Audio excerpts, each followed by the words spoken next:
How you doing, EJ? I'm doing good. So we should probably address the elephant in the room. Marvel's What If series. I'm just kidding.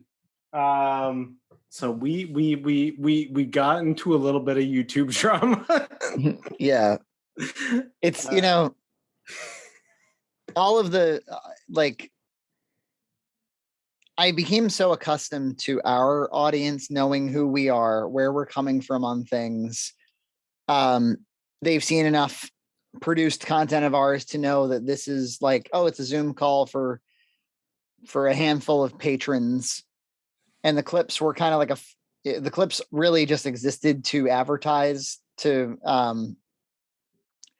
would-be patrons. Again, I'm just completely used to talking to our audience, like already established people. It's like it's an advertisement to our fans that you can get more content. And of course, we knew what we were getting into when we, it was in the first clip. We were like, oh, we should clip this Cinemassacre discussion and put it on the Cinemassacre Truth subreddit and see what happens. Wow. Things happened. So we did the first one, and then people were like, that was fun. Do another one. And nothing had backfired yet, because it was either our audience or it was a subreddit dedicated to the topic at hand. And I also think not to over compliment ourselves, which of course is one of the primary critiques that we received. But I actually think that I think we're the first and only video on YouTube to lucidly discuss this issue. Yeah, I think so. Yeah. I think if we were too socially dysfunctional, kind of crazy people, that it would be sort of this dismissed as such. Yes. And I think it's because we were able to hold the conversation that it was threatening to the people who hated it. Yeah. Well, and let's be fair, the people who hated it didn't really watch it. No. Because we're huge fans of James Rolfe. I think unapologetically. It's just and it's just like one of those things where it's just fascinating. You can't not be fascinated. You can't watch that behind the scenes video and not be fascinated, especially coming from both of us who are both filmmakers. We're both, it's my job, and when you see him taping tripods to the ceiling, you have to say something. No, it's not your job. It's not your job, EJ. You're a fucking loser. You're a fucking loser who's with my t-shirt, Ed McMahon laugh. Yeah, you look like a fucking slob yourself. How dare you call my unpainted whatever this is. I bought the house, they were like this, okay? Check out Short Shorts over here, who's got to play the wrong game on the wrong cabinet. I'm like, guys, it's harder to do that. But I had to put a lot of money to get it to be your particular complaint. Yeah, I mean, Frankie, I'm sorry that I cackled at your joke. So. Oh yeah, any kind of cackling, I think, I mean, there were a few primary critiques, that we're smug, we're arrogant, we're sitting here just like yucking it up, where I'm like, James Rolfe's a piece of shit, and you're like, ha, he is, and I know best. That. But the thing is, because I think we see him as a business, he's yes. We see him more as a almost like a corporate entity, which he kind of is. He's basically, of course, a part of Screenwave or bought by Screenwave or something. I learned that they regard him as just a nice guy who's goodly enough to make some videos in his basement for us all. And maybe it's a little quirky the way he duct tapes the tripods to the ceiling, but or maybe it's a little silly the way he has that duck walk. But and maybe those guys are a little overweight. And maybe they're uncharismatic. And maybe they shouldn't have a podcast together. And maybe that content has been intolerable for years. But they look at it as he's putting nothing out into the world but positivity. And so to like sit around, especially like for an hour, to sit around for an hour, I don't, they characterize that as obsessive, but I don't think that they recognize the fact that this was a podcast. Like there were a lot of people that kind of thought that we were under the disillusion that we were like producing a video here. No, but yeah, it's a podcast. It is literally talking shit, and yeah, I mean, and also we are completely correct. I'm going to double down, triple down. Is that we were completely correct? Yeah, Cinemassacre Truth, the Cinemassacre Truth subreddit is hilarious. They're also correct, beautiful people, and James Rolfe is still my hero, one of my heroes, and is also completely, I don't know what he's doing right now. Yeah, he's lost the thread a bit. Yeah, I mean, I suppose there's obviously the issue of you have to enjoy some mean humor. You have to like we're both from Boston, and we think it's funny to like, make fun of each other and stuff. Like it's it's part of the culture. The default thing is to be mean to each other. When I was on like the subway, and like if I don't get yelled at, it's not a day. It's the T, I should say. It's been an area of my life since I was a kid that like I would occasionally butt into, which was because around here it's like you can pretty safely presume that other people will understand the kind of mean humor thing, or the people's senses of humor are sophisticated enough to be like, yeah, like even though I said a mean thing, it's like where it's coming from. It's really not from a mean-spirited place, but some people just like, why are you being an asshole? Like, I don't understand that this is couched in humor. Yeah, and James is providing a service to the world with his free content. To which I'm like, again, to which I say, like, if you don't like mean humor, then I don't really understand why you like AVGN in the first place, which is exactly, because all he does, that's his thing. It's like he craps on games. It's like, oh, do you feel bad for the game designers? Do you feel bad for people who put like years of their life into those games when he's just casually, just flippantly? It's not unlike like if you left a comment on one of his videos where you're like, seems awfully obsessive to be talking about these video games and producing entire videos about them. My goodness, the editing and shooting that went into this, you fucking crazy person. Don't you know that people like are just, that's what they do for a living?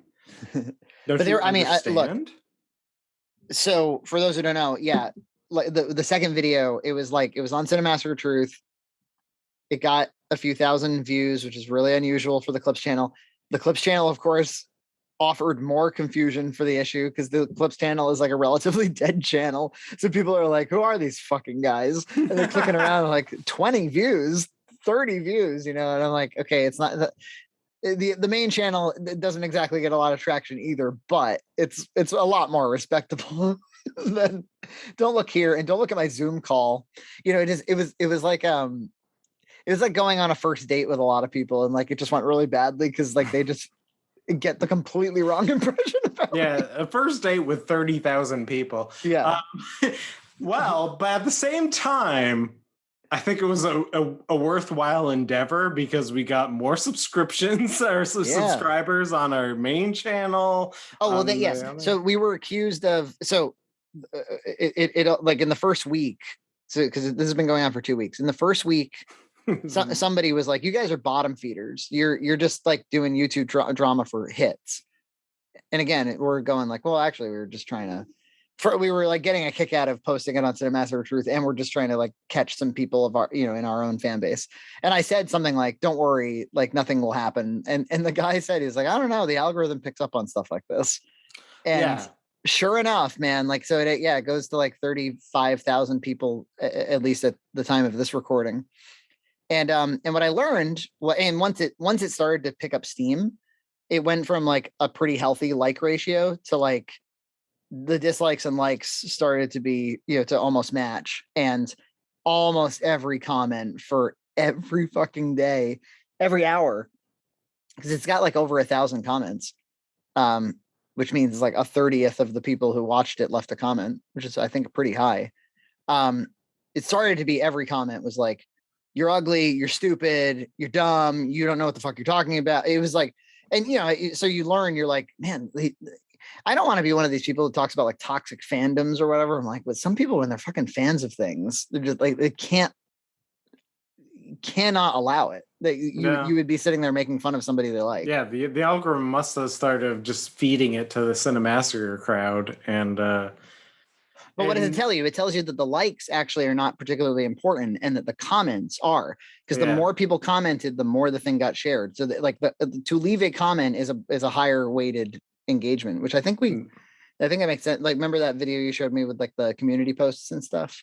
Yeah. So I think a comment weighs less than a community post, but it weighs pretty heavily. It's like if I think if the algorithm shows a few more people, and then those people take the bait and comment, it'll show it to more. It'll keep showing it to people until the comments slow down. Yeah, I think that's true. And look, to be like a Keemstar or something, to chase YouTube drama makes me so dry. It just makes me. I'm like kind of done with the videos, honestly.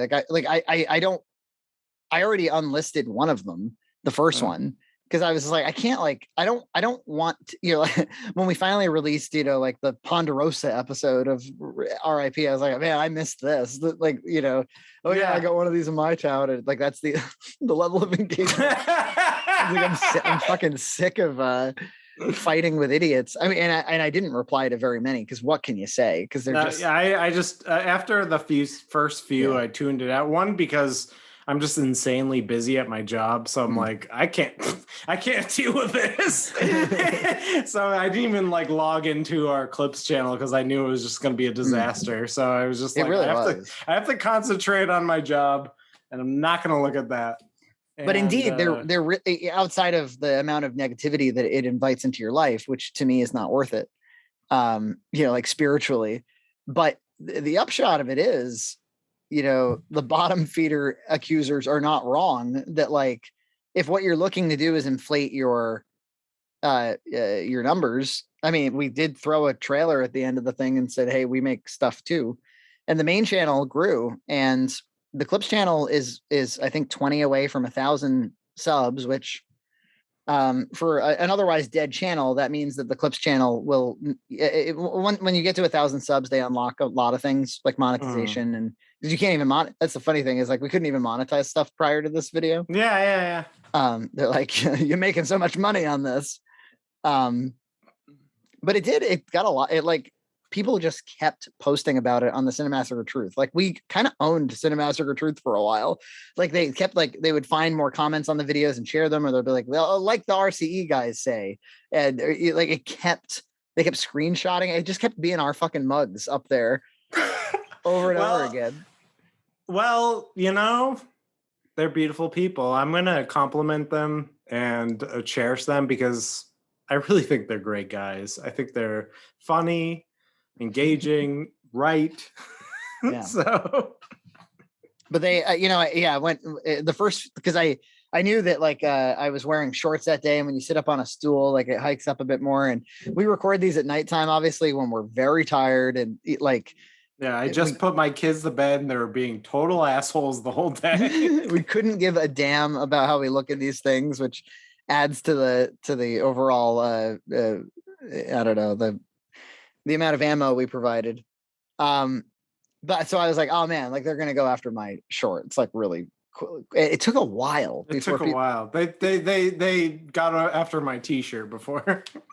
And one guy, I think probably my favorite interaction in the entire thing was, one guy goes, a Bradley sweatshirt, that's next level hipster. And I said, his name was something stupid. So I called him by name, and I said, you would begrudge me my Bradley sweatshirt? and he was like, he goes, honestly, it's cool as fuck. He's just trying to put some negativity in. But it is a good lesson for commenters out there, that if your goal is to censor a video, if your goal is to make it so that it doesn't proliferate, commenting on it is the worst thing you can do, because like commenting and saying like I hate you, it just gets it shared more. Yeah, it doesn't matter. Yeah, that's true. That's true. Like any engagement will proliferate it. But it's interesting that like, yeah, it's like everybody who doesn't go for it, everybody who hates on it, like your channel doesn't need them. Your channel doesn't need any of them. Your channel only needs the people who stick around. So you go through this like attrition period. And I remember when we first did well on Reddit with BoxMac, there was an attrition period. There was a lot, like anytime you're exposed to a bunch of people who shouldn't necessarily watch your content, because you're not going to be for everybody, you invite like a ton of negative feedback, and then anybody who sticks around, it becomes like a solid fan. And so it's the same thing with the Game of Thrones reviews. There was like a ton of, you get the common things where they're like, your face is weird, you have a red mark on your face, what's wrong with you? And you're just like, I don't even know how to process this. I'm just talking about Game of Thrones and making jokes. But the people who like you will stick around. Yeah.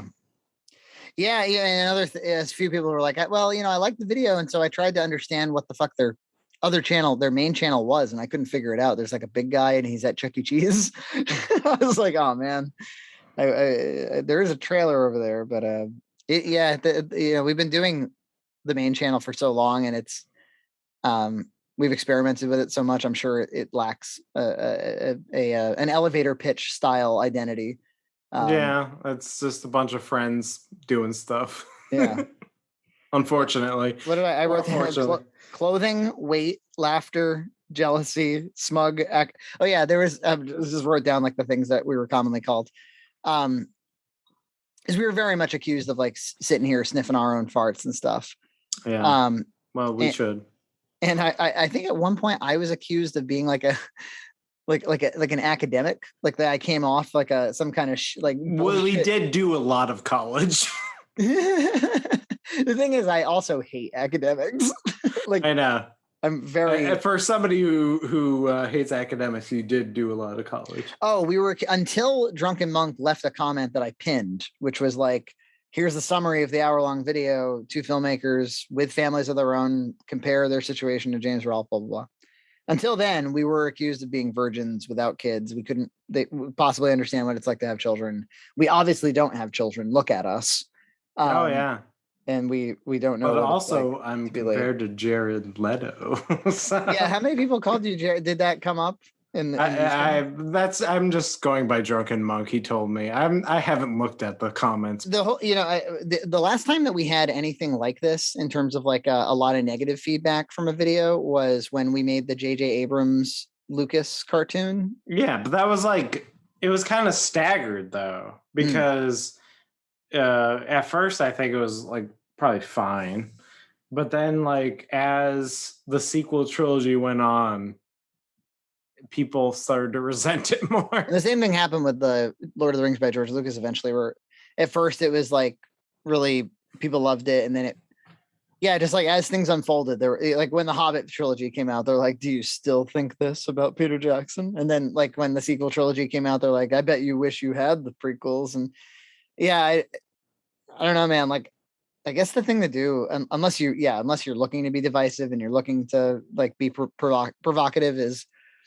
going after people's fandoms just like doesn't, I don't know. It's not particularly fun. No, yeah. It's not what I want to do, which is probably why we'll never be successful as a channel. Right. So, because I don't want to be Keemstar. I don't want to like, I don't know, call JonTron racist, and we're not going to clip that. But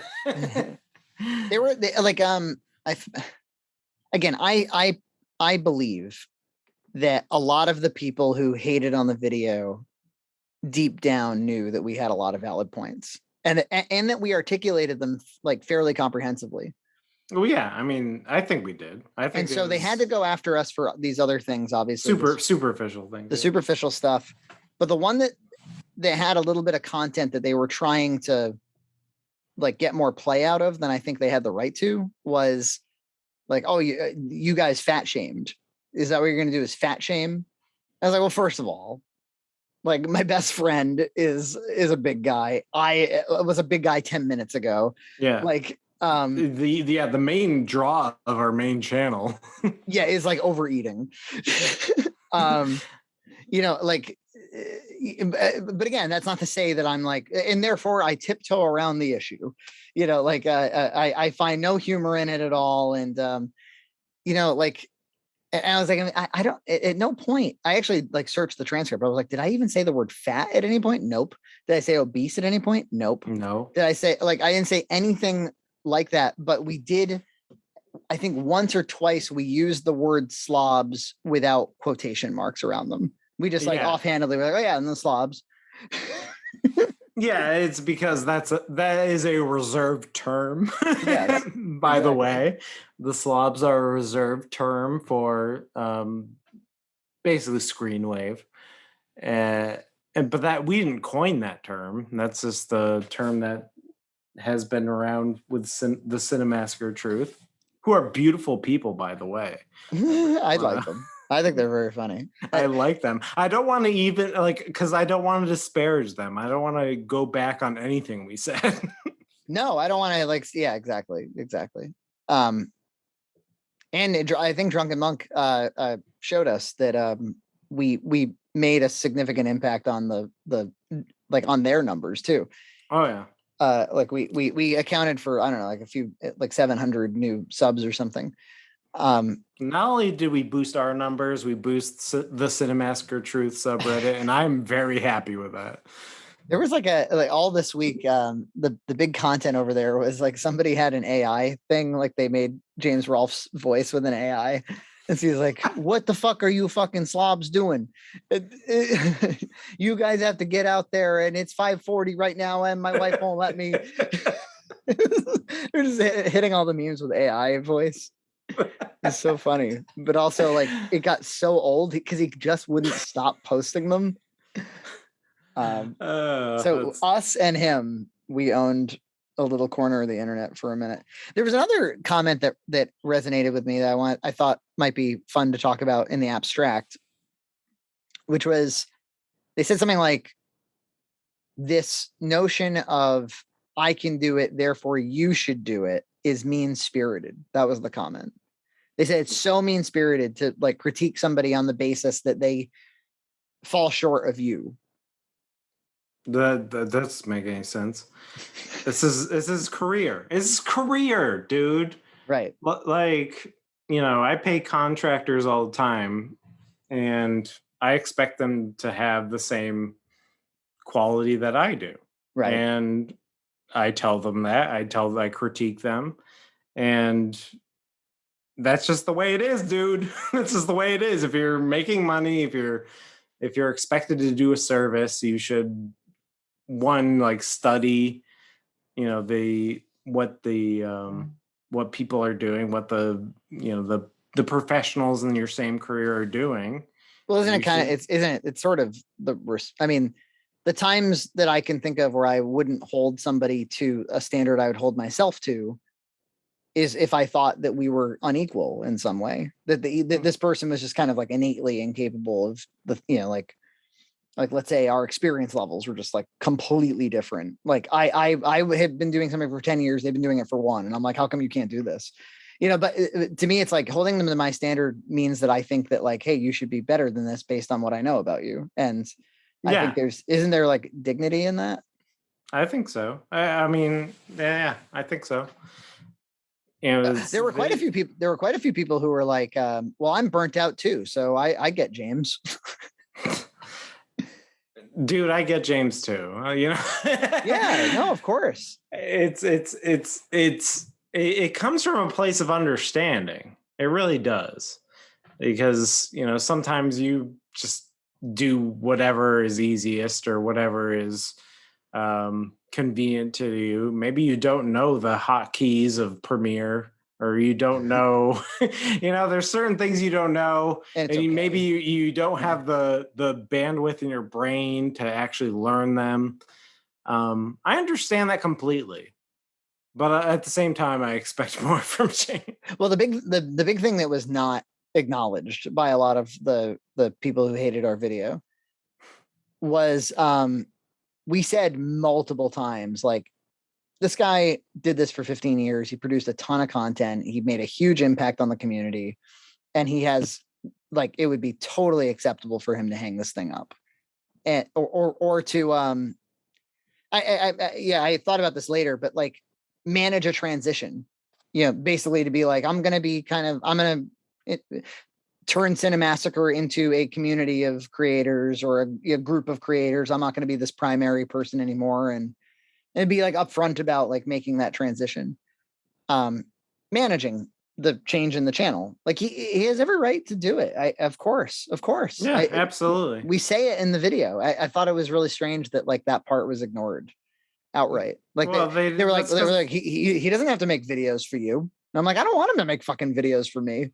Yeah, I want him to make videos for him. Yes. And if these are the videos that he's making for him, I guess that's fine, but they're not the videos for me. So I'm going to articulate it. Right. Yeah. Alas, I it's definitely the last time I just really didn't expect it to take off the way it did. Yeah. Well, like I said, I don't want to be a Keemstar. That's not my goal. I want to just make stuff that's fun and that I like. And making stuff that, produces a ton of negative comments is not my jam. Right. So, right. I do enjoy that it actually gave us a lot of subscribers. That's pretty cool. They seem to be somewhat quality. Like I've been seeing a lot of new comments on Junt's Carts and old Box Max and stuff where people are like, oh, I found you on the AVGN thing. This is fun. Yeah. But it's not something I want to manufacture. And that's always been my thing. Like I never want to manufacture something that I think will take off. Right. Well, it's been much more fun over the years, and a lot more a lot less likely that we would ever end up in a situation where we're like, uh-oh, like I hate doing this. Or I have to take it in some direction I don't want to take it in, or whatever. It's just it really is a hobby, but it's like it's elevated from a hobby in as much as like we hold ourselves to like a work ethic around the thing too. Like it's important in our lives in a way that like jobs are often important in people's lives without the baggage of having to really like answer to anybody. Yeah. So that's it. That's it. That's all I have to say about it anymore. So we'll talk about it next week.